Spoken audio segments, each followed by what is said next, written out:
Yan, isang magandang tanghali sa inyo mga kamama. Nakita nyo naman ang buhok ni kamama ko ngayon ay napakagulo at napakahaba na. So mga kamama, punta tayo kay Kuya Raul. Magpapagupit muna ako bago tayo pumasok. So marami din tayong gagawin at marami din tayong mababasa ngayong mga comments sa last vlog natin mga kamama. Naku, napakainit. Napakainit ng mga comment mga kamama.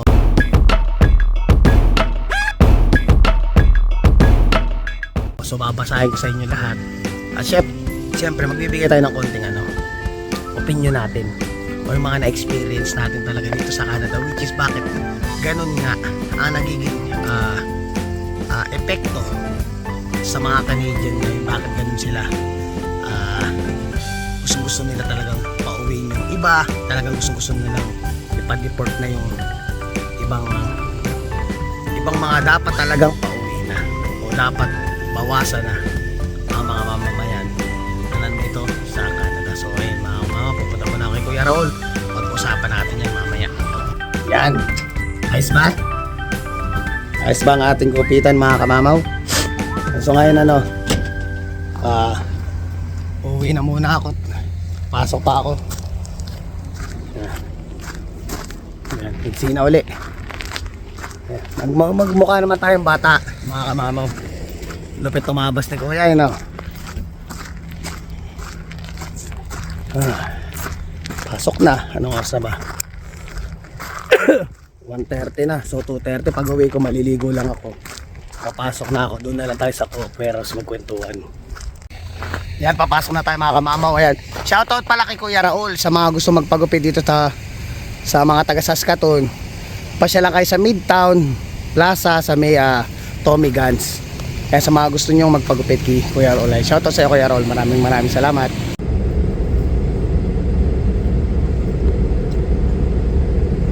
Yan, dinit na ako lang yung so papasok na.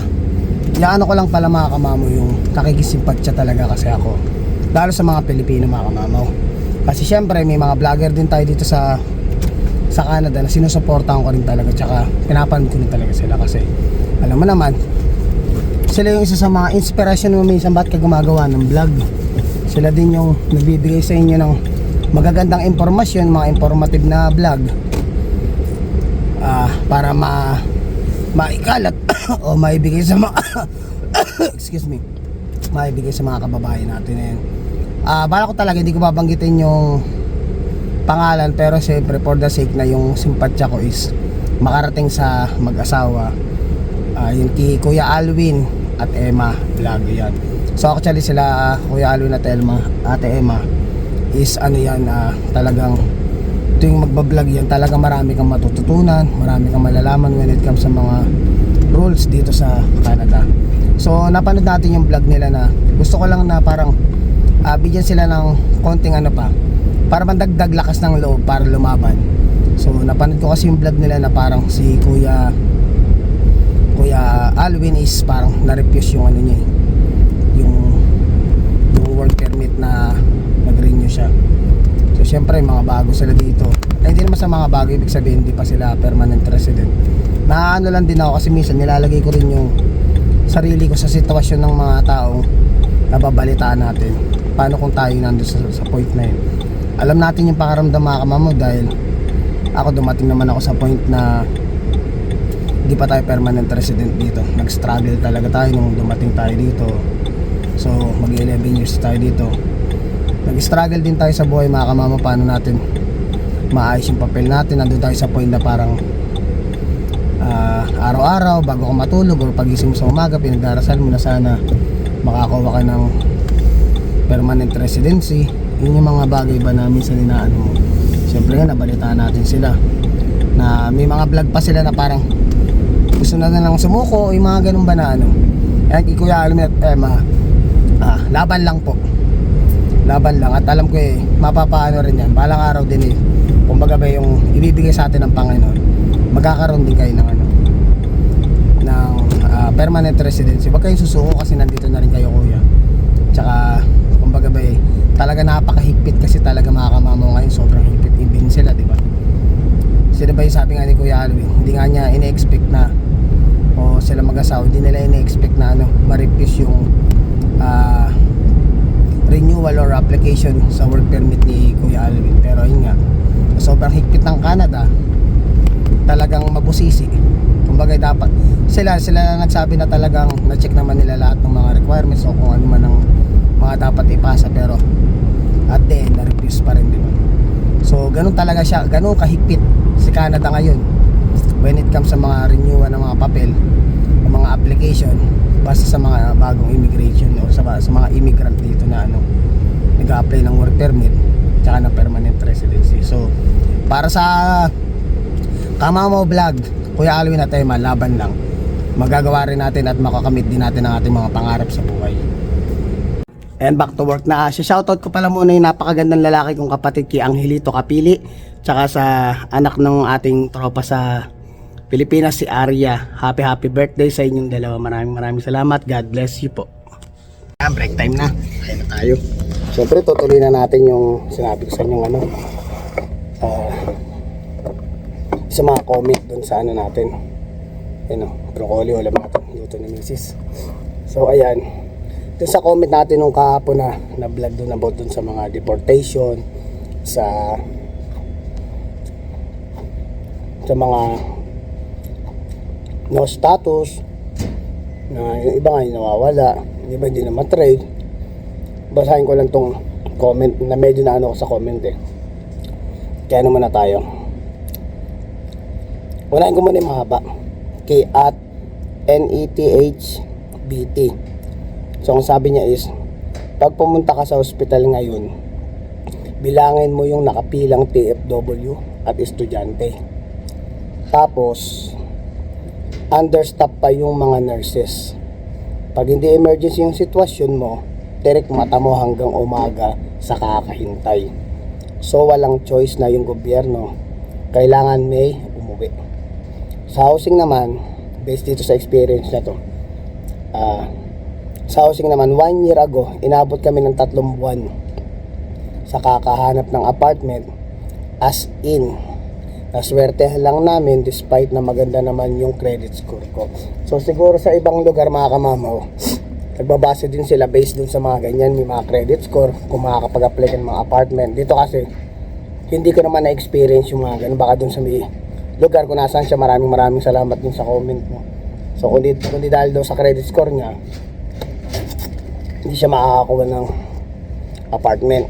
Kasi nga, nabalita natin parang few months ago, like parang sa ibang lugar is parang hirap maghanap ng bahay. Kasi nga, sa sobrang dami na sobrang crowded, hirap na silang maghanap ng matutuluyan. So ngayon may mga naririnig din tayo na yung iba naman is ngayon is sobrang dami ng spot na mauupahan pero wala nang uupa kasi nga nag-uwian na yung iba. So yun yung mga balitang naririnig natin. Tapos may matindi pa tayo dito. Medyo iniiwasan ko din kasi yung gantong usapan, lalo na yung sinasabi ko sa inyo, ayoko nang sasalita about again sa ibang ibang lahi. So ito ang message ni at Fodera 0915. Di ko alam kung away o ayaw. Ito basahin ko na pagkakalagay, away nilang maging extension ng India. So yun yung sinasabi na ako honestly ayoko talaga magsasalita ng about sa mga ganyang lalo sa pagdating sa ibang lahi. Pero syempre na comment niya yung sa akin is i-share ko lang, pero doesn't mean na against ako sa bawat lahi na meron dito sa Canada. Ang akin inaano ko lang is based doon sa aking na experience din tsaka sa sarili kong opinion. Kaya wag niyo po kayo sanang sasama ang loob. Ang nangyari kasi dyan sa akin, napapansin ko din kasi nga yung bansang iyon ang pinakamarami ngayon dito sa Canada. Pangalawa yung China, pangatlo yung Philippines. So yun yung napapansin ko nga, marami na sila. Na-experience ko rin, meron din tayo sa ospital dati nung pumila tayo ng matagal sa ospital. Na-experience ko rin na may nakakausap akong taga India na na hindi naman dapat natin lahatin. Hindi naman lahat. Ngayon nagkakataon lang talaga syempre sa mga ugali. Pwede rin kasi sa may parang grupo din silang tinatawag na ano ko siya na kadalasan kasi dito ngayon pag nagpunta ka sa mga Walmart, nagpunta ka sa superstore, nagpunta ka sa ibang establishment, like sa mga food court dito sa halos sila na lahat. Sila na lahat yung nagtatrabaho dito. Madalang ka na lang makakita ng experience ko kasi dati. Pag nagpunta ka sa isang pag may marami, ang marami Pinoy. Ngayon sila na. Sila na yung pinakamarami talaga na makikita mo. Wala namang problema kahit magtrabaho sila, marami silang ganun. Ang aking napansin kasi is parang hindi nila deserve yung posisyon na pinagtatrabahoan nila. Na-experience ko ngayon si Kuya Ray. Kaya na, pabalag si Kamamo na-experience ko kasi na-experience ko kasi yung yung senaryo na pumunta kami ni Mrs. sa Walmart. Tapos syempre doon ka nagtatrabaho, automatic kung sakaling may tanong ang customer mo o yung kliyente, syempre magtatanong doon sa mga trabahador, di ba? Ang nangyari, nagtatanong kami kung saan makikita yung gantong bagay para may nahanap na bibili si Mrs. Ang sagot sa amin, nandiyan lang yan, hanapin mo. Tama ba naman yun? Ang point ko is parang hindi na nga, wala na nga sinasabi sa inyo yung ibang tao na katulad ko. Inaayaan ko lang sila kasi buhay nyo yung pare-pare sa akin. Kailangan natin kumita ng pera, kailangan natin maghanap buhay. Kaya I'm not against doon, hindi ako yung anti, parang against ako sa ibang lahi, parang gano'n. Yung sinagot sa amin, which is some point namin hindi mo deserve yung pwesto mo, hindi mo deserve yung pinagtatrabahoan mo. Deserve yan ng mga taong gustong mag-work at yung trabaho nila is gawin nila ng tama. Yun yung pinupoint ko na isang damakmak na nga kayo dyan, magkakasama na nga kayo dyan, wala lang ang problema, di ba? Pero yung parang trabaho mo, gawin mo. Kasi nababalita na sa ibang lugar, di lang dito sa Saskatchewan, sa iba, sa mga malalaking lugar, yung mga lahing yan matitigas. Meron pang akala mo kanila na yung Canada. Ganun sila ganun silang gumalaw, ganun silang kaya siguro yung mga Canadian citizen nagagalit sa kanila kasi parang hindi naman sila taga dito. Ganun yung inaasal nila, ganun yung inuugali nila. Dapat kasi dayo lang tayo lahat dito, dapat marunong tayo makasama. Pilipino kasi ganun, marunong makasama. Pero sila yung mga ganung lahi nila. Iyon ang nakikita ko. Bakit galit na galit o ayaw ng mga Canadian citizen ng mga ganung lahi na gusto nilang pauwiin na. O kaya syempre iba PR na, iba citizen na wala na sila magagawa. Ibig sabihin hanggat maaari mayroon pang ibang hindi pa ganun at the same time wala naman talagang papel o talagang bumisita lang dito, kaya gusto nilang paliparin, pabalikin sa lugar nila. Yun lang yung mga bagay na nakita ko kasi na-experience ko rin yan. Maraming parang sayang yung sweldo sa inyo. Tapos ito pa, na-experience mo pa, parang namimili pa sila ng ng itatrato nila ng tama. Na-experience ko sa superstore, kakapasok ka pa yan, kaya may nakatingin na agad sa'yo. Parang akala mo, yung pakaramdam mo, parang akala mo, iniisip nila na kawatan ka, parang ganun ba, mararamdaman mo kasi nakabantay sa'yo, nakatitig sa'yo, nakapamulsa ka lang, titingnan pa yung yung kamay mo, bakit nakapamulsa ka. Alam mo yung ganun, parang nakakawala ng respeto minsan na parang nasobrahan naman. Kaso nga lang, ang point nun, nasobrahan ka pero hindi ka pare pantay-pantay sa pagtrato sa iba. Hindi nakabili na ako ng grocery, okay na, hananapan pa yung resibo kasi papakita mo yun paglalabas ka. Okay lang yun, walang problema kasi ginagawa nila yung trabaho nila. Ang point yung kasunod ko, kalahi niya, wala, pinadaan lang niya, hindi niya tinignan yung resibo, which is doon ako nairita. Parang feeling ko ba't hindi patas tumingin tong parang ang dating parang kalahi mo yung isa, papadaanin mo na lang ganun. Paano kung inyong kawatan, o diba, nakalusot. Yun ang pinapoint ko. Yung taong hindi naman dapat na pag-isipan mo na masama, pinag-isipan mo, tapos yung kalahi mo parang wala lang, diba? Ibig sabihin, nandun ka sa trabaho, dapat pantay-pantay ang pagtrato mo o pag-welcome mo sa mga customer nyo. Yun lang yung mga bagay na naiinisan ko, kaya sa napansin ko anong sa mga comment kadalasan, sa mga balita, yung mga naririnig mo, isa sa pinaka parang pangit ang ugali o kinakainisan ng mga puti dito, yung mga lahing iyan. Hindi ko mabanggit pa nga kamama kasi meron ako dito sa gilid nakaupo, kalahin nila. Ayoko namang magtanong sa bakit ko binabanggit yung bansa nila. So ay mga mamakain muna ako, tuloy na lang natin kwentuhan natin mamaya. Yan mga kamama, natapos na naman ang araw natin ngayon. Nakapag overtime tayo ng 4 hours. Syempre alam naman yung mga Pilipino, masisipag yung mga yan. Syempre number 1 yan.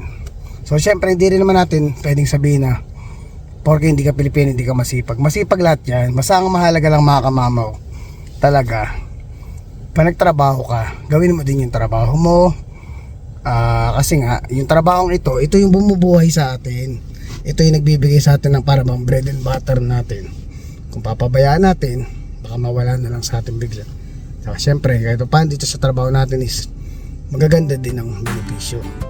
Hindi lang para din sa pamilya ko.